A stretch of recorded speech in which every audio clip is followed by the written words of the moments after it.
In your practice at Deloitte, you work with the leadership group on issues far beyond workplace diversity and inclusion.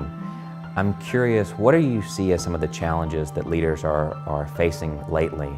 I think before COVID-19 we all thought that we were working at maximum capacity, and it turns out there was still a little bit more to go.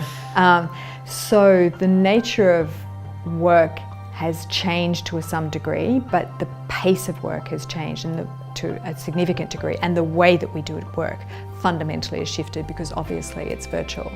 So we're trying to conduct our interpersonal relationships, which we have generally established on the basis of face-to-face communications, only through a digital medium. And that's challenging for people, right?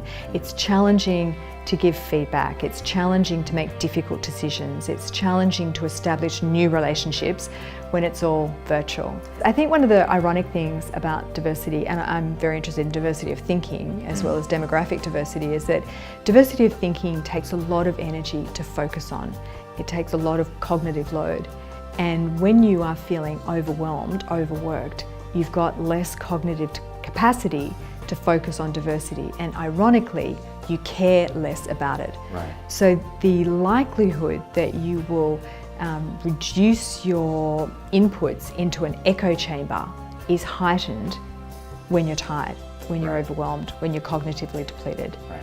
So at this very moment in time when we need diversity of thinking to navigate out of one of the most complex problems that we have faced, we're at risk of going into a bubble and not caring about it.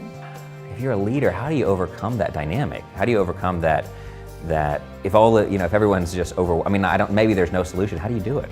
No, I think part of it, it's like with inclusive leadership, is you have to identify what is it. You Right. have to identify what's going on with diversity of thinking, Right. and then put in place mitigations around that. Right. So, small mitigations can be, making sure that you connect with people a lot more horizontally than vertically. I've seen a lot more vertical, like people are spending a lot more time with their teams one-on-one, but they're sort of neglecting their peers, and you need to do that as well to get the diversity of thinking.